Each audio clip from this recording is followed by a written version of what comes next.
একাদশ দ্বাদশ শ্রেণীর শিক্ষার্থীবৃন্দ, আসসালামু আলাইকুম। ঢাকা শিক্ষা board laboratory school and college কর্তৃক আয়োজিত এই বিশেষ ক্লাসগুলোতে আবারও আমি হাজির হয়েছি। আমি পিয়া ফেরদৌসী, প্রভাষক গণিত, ঢাকা শিক্ষা board laboratory school and college.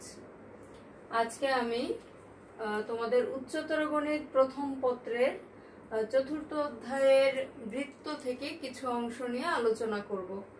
গত দুটো ক্লাস আমরা বৃত্তের উপরে করেছিলাম। তো তোমাদের বইয়ের চতুর্থ অধ্যায়ে আছে বৃত্ত 4.1-এ যা আছে মোটামুটি সেগুলো নিয়ে একটু আলোচনা করার চেষ্টা করেছিলাম। আজকে আমি 4.2 থেকে কিছু অংশ নিয়ে আলোচনা করব। 4.1-এ মূলত তোমাদের এই যে বৃত্তের সমীকরণ এগুলো নিয়ে কাজকর্ম সামান্য কিছু আছে, সেগুলো দেখিয়ে দিচ্ছে আজকে। আর 4.2-এ মূলত বৃত্তের যে এবং স্পর্শক থেকে কিছু কাজ আছে। তো আজকে আমরা বৃত্তের যে নিয়ে বিশেষভাবে কাজ করব, কিছু অংশ দেখব, গাণিতিক প্রবলেম সলভ করব। তোমাদের উচ্চতর গণিত প্রথম পত্রের প্রশ্ন হয় দুটি বিভাগে, ক বিভাগ এবং খ বিভাগ। ক বিভাগে আছে বীজগণিত এবং জ্যামিতি। বীজগণিত থেকে হয় দুটো প্রশ্ন, জ্যামিতি থেকে হয় দুটো প্রশ্ন। জ্যামিতির যে দুটো প্রশ্ন সেগুলো হয় তিনটি বিষয় মিলে। তোমাদের আছে ভেক্টর, সরল রেখা এবং বৃত্ত। এই তিনটি অংশ মিলিয়েই কিন্তু হয় দুটি প্রশ্ন। তবে বেশিরভাগ ক্ষেত্রে দেখা যায় কি বৃত্ত থেকেই পুরো একটি প্রশ্ন পাওয়া যায়। কাজেই তোমাদের জন্য অধ্যায়টি খুবই গুরুত্বপূর্ণ, তার সাথে এমসিকিউ তো আছেই। কাজেই ভালো করে করতে হবে বৃত্তের এই অধ্যায়টি। চলো আমরা শুরু করি আজকের আলোচনা। ছোটখাটো একটি অংশ প্রথমে আলোচনা করব। এটি মূলত তোমাদের এমসিকিউতে বেশি জরুরি, আসে প্রায় সময় এখান থেকে। দুটি বৃত্ত পরস্পরকে স্পর্শ করার শর্ত। তাহলে দুটি বৃত্ত পরস্পরকে দুই ভাবে স্পর্শ করতে পারে। একটি হচ্ছে বহিস্থভাবে স্পর্শ করতে পারে আর অন্তস্থভাবে স্পর্শ করতে পারে। চিত্র দেওয়া আছে, আশা করছি বুঝতে পারছো। তো দুটি বৃত্ত পরস্পরকে বহিস্থভাবে যখন স্পর্শ করে তখন C1 C2, এখানে দুটি বৃত্তের কেন্দ্র C1 C2 দিয়ে প্রকাশ করে। এদের ব্যাসার্ধ R1 R2 এরকম হলে এই যে C1 C2 অর্থাৎ কেন্দ্রদ্বয়ের দূরত্ব হবে R1 যোগ R2 অর্থাৎ ব্যাসার্ধদ্বয়ের সমষ্টি। তাহলে যদি দুটি বৃত্ত পরস্পরকে বহিস্থভাবে স্পর্শ করে সেই ক্ষেত্রে কেন্দ্র দুটির মধ্যবর্তী যে দূরত্ব সেটি আমরা কি বৃত্ত দুটির ব্যাসার্ধের সমষ্টির মাধ্যমে পেতে পারি। আর বৃত্ত দুটি যদি পরস্পরকে অন্তস্থভাবে স্পর্শ করে সেই ক্ষেত্রে এদের যে কেন্দ্রের মধ্যবর্তী দূরত্ব, এই চিত্রের ক্ষেত্রে খেয়াল করো, কেন্দ্রদ্বয়ের মধ্যবর্তী দূরত্ব হবে এদের ব্যাসার্ধদ্বয়ের অন্তর। ঠিক আছে, এই দুটো তোমাদের এমসিকিউতে থাকে, একটু খেয়াল করবে। এটাও মূলত 4.1-এ ইনক্লুড করা। এখন চলে আসো 4.2-এর স্পর্শক এবং যে যেখানে দেওয়া আছে নানান প্রবলেম এবং আলোচনা করা আছে। তো এখান থেকে আজকে আমরা যে নিয়ে আলোচনা করব। দুটি বৃত্তের সাধারণ যে। প্রথমেই চলো যে কি ছিল। কোনো একটা বৃত্তের পরিধির উপরস্থ দুটি বিন্দু যুক্ত করলেই কিন্তু আমরা যে পাই। তোমরা জানো যে ব্যাসও এক ধরনের যে, এই ব্যাস হলো কেন্দ্র দিয়ে যায়। তো পরিধির উপরস্থ কোন বৃত্তের পরিধির উপরস্থ দুটি বিন্দুকে যুক্ত করলেই আমরা একটি যে পাই। তো দুটি বৃত্ত যদি থাকে তার সাধারণ যে, চিত্রটি এখানে দেওয়া আছে দেখো, S1 দিয়ে প্রকাশ করা হচ্ছে প্রথম বৃত্তটি, S2 দিয়ে যদি হয় এরকম, তো তাদের একটি সাধারণ যে। ঠিক আছে, এই সাধারণ যে মনে করি দুটি বৃত্তের সমীকরণ S1 দিয়ে প্রকাশ করা হচ্ছে। এখানে বলবো x² + y² + 2g1x + 2f1y + c1 = 0, এরকম হচ্ছে একটি বৃত্তের সমীকরণ। আরেকটি বৃত্তের সমীকরণ হলো x² + y² + 2g2x + 2f2y + c2 = 0। যদি x1 y1 বিন্দুটি বৃত্তদ্বয়ের ছেদবিন্দু হয়, খেয়াল করো এই যে x1 y1 একটি ছেদবিন্দু, আরেকটি ছেদবিন্দু কিন্তু আছে x2 y2। প্রথমে আমরা x1 y1 বিন্দুটি নিয়েই কাজ করছি। x1 y1 বিন্দুটি বৃত্তদ্বয়ের ছেদবিন্দু হয়, তবে কি করা যাবে, প্রথম বৃত্তের যে সকল জায়গায় x আছে প্রত্যেক জায়গায় x1, যে সকল জায়গায় y আছে প্রত্যেক জায়গায় y1 আমরা লিখলাম, তাহলে এভাবে পেলাম। এরপরে মাইনাস করলাম দ্বিতীয় যে বৃত্তটি আছে সেই ক্ষেত্রেও প্রত্যেক জায়গায় x এর পরিবর্তে x1, y এর পরিবর্তে কি y1। তো এভাবে বিয়োগ করে ইকুয়াল 0। তো খেয়াল করে এখানে x1 স্কয়ার, এখানে মাইনাস x1 স্কয়ার বাদ যাবে, y স্কয়ার y1 স্কয়ার বাদ যাবে। তাহলে x1 যুক্ত দুটো টার্ম, এখানে হচ্ছে 2g1 x1, এখানে হচ্ছে 2g2 x1। 2x1 কমন নিলে g1 মাইনাস g2 প্লাস একইভাবে এই যে y1 দুইটি টার্ম আছে, তাহলে 2y1 যদি কমন নাও f1 মাইনাস f2 প্লাস একইভাবে c1 মাইনাস c2 ইকুয়াল 0। তো একইভাবে যদি ছেদবিন্দু হয় x2 y2, এই ক্ষেত্রে কি দাঁড়াবে, এই যে এখানে x1 নামক টার্মটি এটি হয়ে যাবে x2, y1 যেখানে আছে সেখানে হয়ে যাবে কি y2 ইকুয়াল 0। কাজেই s1 মাইনাস s2 ইকুয়াল 0 এটি সাধারণ জের সমীকরণ, অর্থাৎ বৃত্তের সমীকরণ দুইটির সাধারণ আকারের বিয়োগফলই এদের সাধারণ জের সমীকরণ।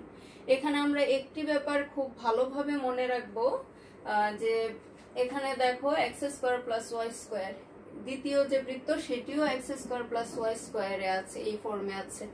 এখন মনে করো একটি বৃত্ত আছে, এখানে লিখি যে একটি বৃত্ত আছে x square plus y square plus something এই আকারে, আরেকটি আছে 2x square plus 2y square এই আকারে। হ্যাঁ, তো এই ক্ষেত্রে দ্বিতীয় বৃত্তটিকে অবশ্যই তোমাদের x square plus y square অর্থাৎ সাধারণ সমীকরণের ফর্মে নিয়ে যেতে হবে, নিয়ে গিয়ে বিয়োগ করতে হবে, না হয় কিন্তু জের সমীকরণ যথাযথভাবে পাওয়া যাবে না। তাহলে আমরা কি বলতে পারি, দুটি বৃত্তের সাধারণ যে এটার সমীকরণ যদি করতে চাই, সিম্পলি দুইটা বৃত্তের বিয়োগফল, যে সমীকরণ দুইটা আছে এই বিয়োগফলই হবে কি এদের সাধারণ যে সমীকরণ।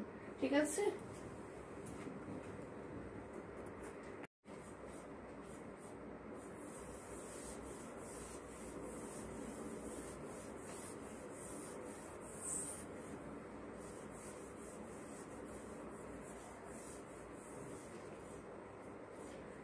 শিক্ষার্থীবৃন্দ এবার চলো তোমাদের জন্য বোর্ডে দুটো প্রবলেম লেখা আছে, এগুলো আমরা একটু সলভ করার চেষ্টা করব। x square plus y square minus 12x plus 16y minus 69 equal 0 ও x square plus y square minus 9x plus 12y minus 59 equal 0 বৃত্ত দুটির সাধারণ যে এর সমীকরণ এবং দৈর্ঘ্য নির্ণয় করো। এই প্রথম প্রশ্নটি, চলো এবার আমরা এটি সলভ করি। খেয়াল করো, একটু আগে আমরা যা শিখেছি যে দুটো বৃত্তের সমীকরণ যদি দেওয়া থাকে সেখান থেকে কিন্তু আমরা বৃত্তের সাধারণ জের সমীকরণ পেতে পারি। সেটি কিভাবে, বৃত্তের সমীকরণ দুটি খুব সহজ উপায়ে বিয়োগ করে আমরা পেতে পারি। তাহলে সেটি অ্যাপ্লাই করে প্রথম অংশটি আমরা সলভ করব, এরপরে দেখা যাক দ্বিতীয় অংশে কি যাচ্ছে। লিখো, প্রদত্ত বৃত্তদ্বয়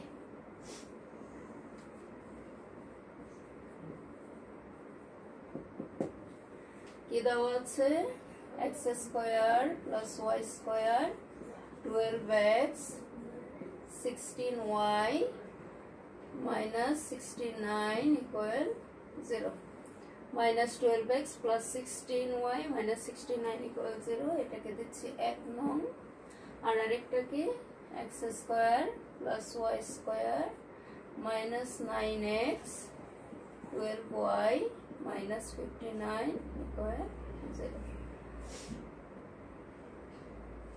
এটাকে দিয়ে দাও 2 নং সমীকরণ।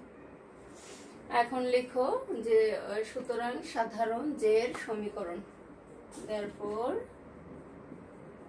বৃত্ত দুইটির সাধারণ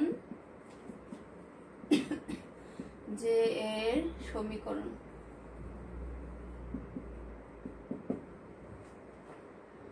কি লিখবো? দুটো সমীকরণ সরাসরি লিখে দাও।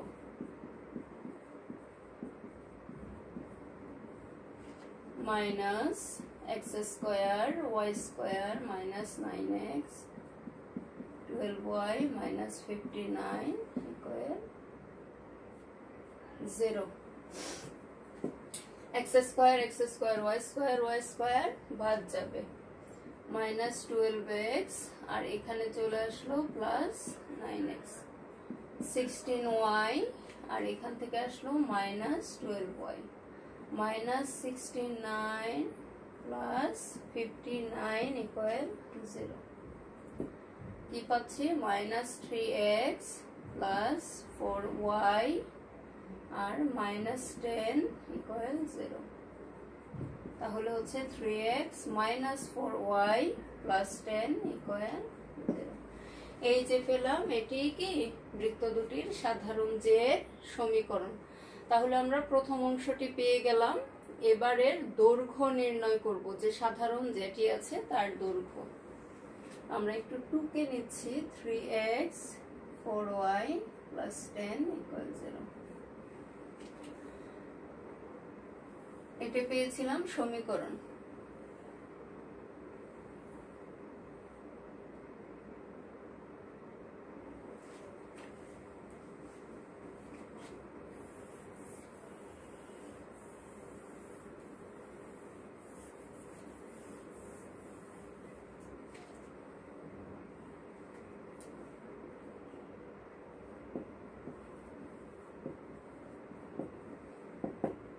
আচ্ছা, খেয়াল করো, এই যদি হয় প্রথম বৃত্ত, এই যদি হয় দ্বিতীয় বৃত্ত, সাধারণ যে হলো এ বি, অলরেডি তার সমীকরণ আমরা এরকমটা পেয়েছি, তাই তো? এখন আমাদের এই এ বি এর দৈর্ঘ্য, অর্থাৎ এই যে সাধারণ যে দৈর্ঘ্যটা নির্ণয় করতে হবে, অর্থাৎ এ বি এর দৈর্ঘ্য নির্ণয় করতে হবে। তো এই ক্ষেত্রে তোমরা দুইটি উপায় নিতে পারো। প্রথম যে বৃত্ত, মানে দুটো সমীকরণ দেওয়া থাকে, তো যে কোনো একটি সমীকরণ ইউজ করে এই সাধারণ যে দৈর্ঘ্য নির্ণয় করতে পারো। যদি আমরা ধরে নেই যে প্রথম বৃত্তটা কাজে লাগাবো আমরা, তাহলে প্রথম যে বৃত্তের সমীকরণ আছে তার থেকে এই প্রথম বৃত্তের কেন্দ্রটা আমরা নির্ণয় করব, কেন্দ্র নির্ণয় করব এবং ব্যাসার্ধ নির্ণয় করব। তো অলরেডি আমরা গত ক্লাসগুলোতে সেই প্রসিডিওরগুলো শিখেছি যে কিভাবে করা যায়, একটা সমীকরণ থেকে কেন্দ্র এবং ব্যাসার্ধ নির্ণয় করা যায়। তো ধরে নাও যে আমরা কেন্দ্রের স্থানাঙ্ক পেয়ে যাচ্ছি, তাহলে ব্যাসার্ধ কোন অংশ? এই যে ব্যাসার্ধ হলো ধরো এইটুকু, তাহলে কেন্দ্রের স্থানাঙ্ক পাচ্ছি, ব্যাসার্ধ পাচ্ছি সমীকরণ থেকে। এরপরে যে কাজটি করব, কেন্দ্র থেকে একটি লম্ব টানবো। এটা যদি হয় ও, এই লম্বটাকে আমরা ধরে নেই ডি। তো তোমরা জানো যে ব্যাস ভিন্ন অন্য যে কোনো জের উপরে যদি কেন্দ্র থেকে একটি লম্ব টানা হয়, সেটি জেকে সমদ্বিখণ্ডিত করে, অর্থাৎ এই ডি এবি কে সমদ্বিখণ্ডিত করবে। তাহলে আমাদের হাতে আছে ও বিন্দুর স্থানাঙ্ক, কেন্দ্র যেটা পাবো ও বি, অর্থাৎ ব্যাসার্ধ আমরা পাচ্ছি। এখান থেকে এই যে এবি সরল রেখা, এটিরও কিন্তু সমীকরণ আছে। তাহলে কেন্দ্র থেকে এই যে ওডি দূরত্ব, লম্বর যেটি, সেটি কিন্তু পেয়ে যাব। তাহলে ওবি আমরা পাবো, ওডি আমরা পেয়ে যাব। এখান থেকে বিডি সমকোণী ত্রিভুজ ধরে নির্ণয় করে যদি বিডি কে দ্বিগুণ করি, তাহলে আমরা এবি পেয়ে যাব। চলো ধীরে ধীরে আমরা করতে থাকি। তাহলে আমরা বলি যে 1 নং বৃত্তের কেন্দ্র। শিক্ষার্থীবৃন্দ খেয়াল করো, এই যে মাইনাস 12x, এটিতে জি এর মান কত? -6, এফ এর মান কত? 8। ঠিক আছে, এই দুটো যদি থাকে তাহলে -g -f করলে কেন্দ্র 6 -8। ঠিক তো? এবার আসো ব্যাসার্ধ। ব্যাসার্ধ √g² + f² অর্থাৎ 6 6 36 8 8 64। G square plus F square minus C, এই যে মাইনাস মাইনাস হয়ে যাবে প্লাস 69, তাহলে কত হচ্ছে 6 4 10 19 9 1 12 169। তার মানে আমরা 1 নং বৃত্তের কেন্দ্র পেয়ে গেলাম, ব্যাসার্ধটা পেয়ে গেলাম। এখন আমাদের কাজ কি হবে, এই যে ওবি পেয়ে গেছে, এখন আমাদের কাজ হবে ওডি এর দৈর্ঘ্যটুকু নির্ণয় করা। খেয়াল করো, অলরেডি এবি এর সমীকরণটা আমরা পেয়েছি। কি ছিল সেটা? 3x - 4y + 10 = 0। তাহলে এই যে কেন্দ্র থেকে এই সরল রেখার উপরে লম্ব দূরত্ব, সেটি কিন্তু আসলে ওডি। সুতরাং আমরা ওডি নির্ণয় করতে পারি। এই সমীকরণে x এর পরিবর্তে 8, y এর পরিবর্তে x এর পরিবর্তে 6 বসাও। 3 × 6 - 4 × -8 + 10 ডিভাইডেড বাই কত হবে? 3 3 9 আর হচ্ছে 4 4 16। কি দাঁড়াবে তাহলে? 18 + 32 + 10 বাই এখানে কত হয়ে যায়? 25, তার মানে 5 ইকুয়াল 18 আর 32 কত হচ্ছে? 40 50 60 65 হলে হয়ে যায় 12। তাহলে ওডির দৈর্ঘ্য আমরা কত পেলাম?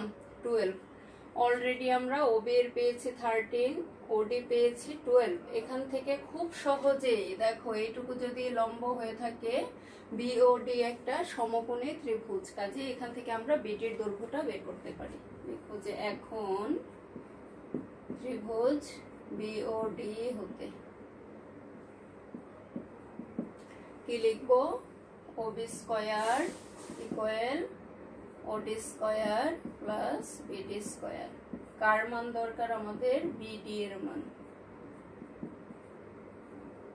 মাইনাস ওডি স্কয়ার।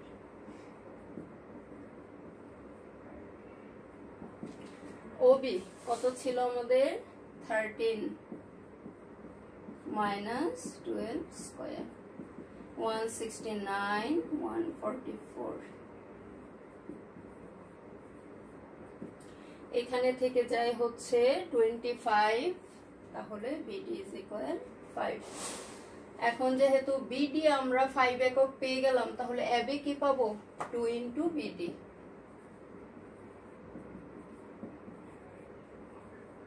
2 × 5 = 10।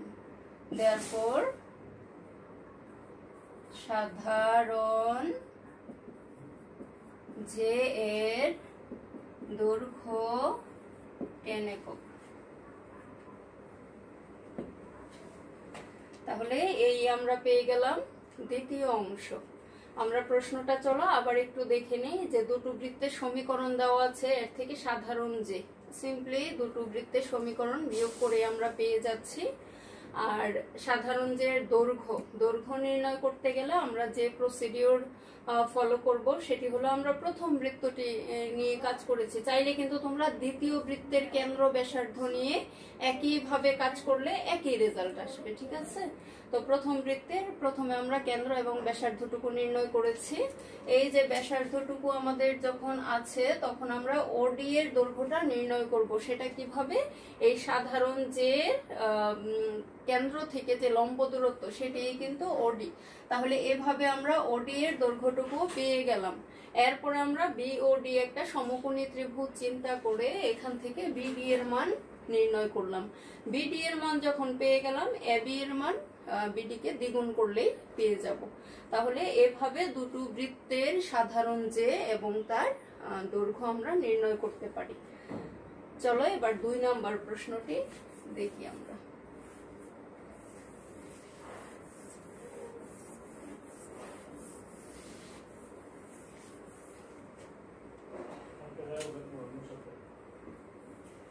কি আছে? x² + y² = 81 বৃত্তটির একটি যে এর মধ্যবিন্দু এত, ওই যে এর সমীকরণ নির্ণয় করো। আমরা একটু চিত্র করে নেই, চিত্র করে নিতে পারলে আসলে জ্যামিতির অংশগুলো সহজ হয়ে যায়। ধরো যে মোটামুটি এই একটি বৃত্ত, এই বৃত্ত থেকে কিন্তু আমরা খুব সহজেই বুঝতে পারি যে কেন্দ্র হলো কি মূল বিন্দুতে, আর ব্যাসার্ধ কত 9 একক হবে। তাহলে কেন্দ্র যদি এই হয়, আমি একটি যে এঁকে নিলাম এরকম,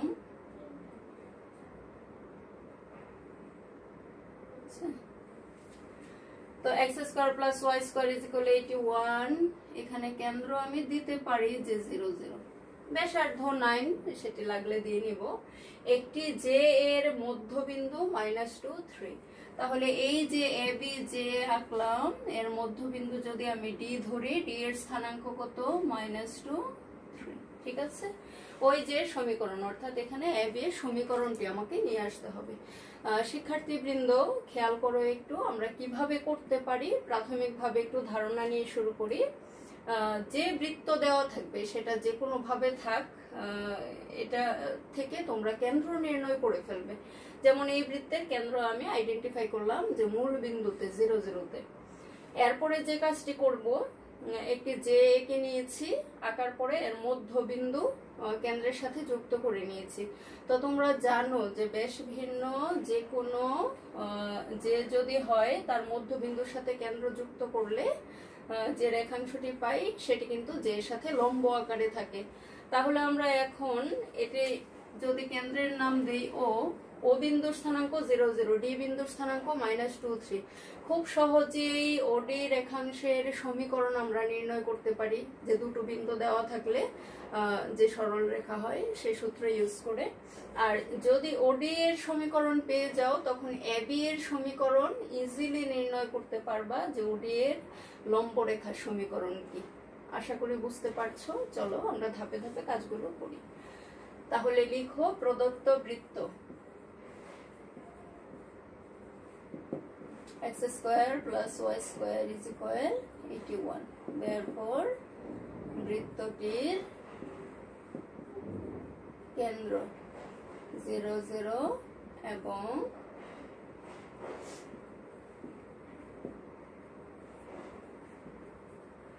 ব্যাসার্ধ দিয়ে রাখলাম 9।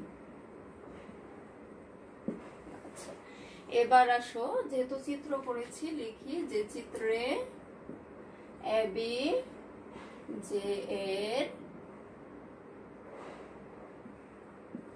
মধ্যবিন্দু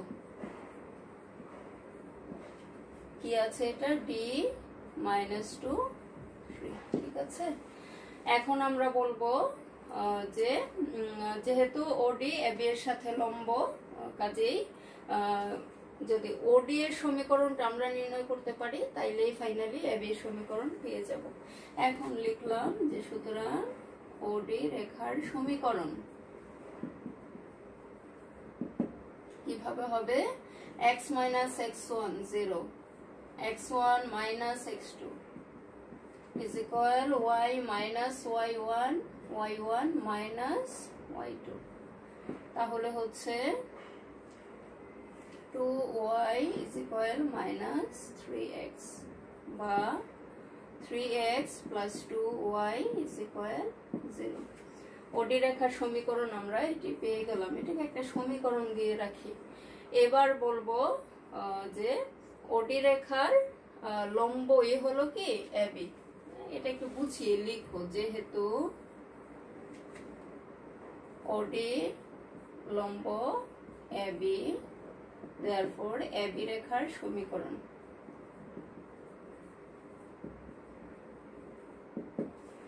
তো কোন রেখার লম্ব রেখার সমীকরণ আনতে গেলে আমাদের x এর সহগ যাবে y এর সাথে, y সহগ আসবে x এর সাথে, যে কোনো একটি চিহ্ন চেঞ্জ এবং একটি ধ্রুবক, এই তিনটি ব্যাপার আমাদের মেনটেন করতে হয়। তাইলে আমরা লিখব 2x - 3y plus k is equal 0। এখানে k একটি ইচ্ছামূলক ধ্রুবক।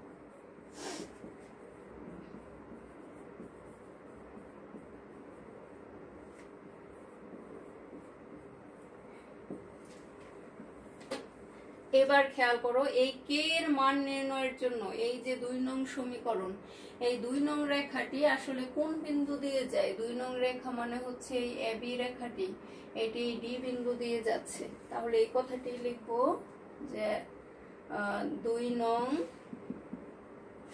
রেখাটি ডি মানে -2 3 বিন্দুগামী।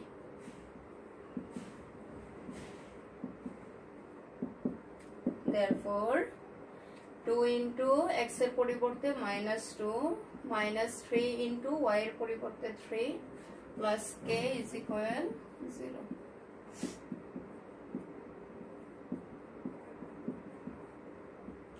তাহলে k এর মান কত পেলাম? 13। এই k এর মানটাই আমি এখন এই সমীকরণে বসিয়ে দেব। দেখো যে 2 থেকে 2x minus 3y plus 13 is equal 0। Therefore AB রেখার সমীকরণ কি বলবো আমরা? ওই যে এর সমীকরণ, তাইলে সরাসরি বলি, সুতরাং যে এর সমীকরণ।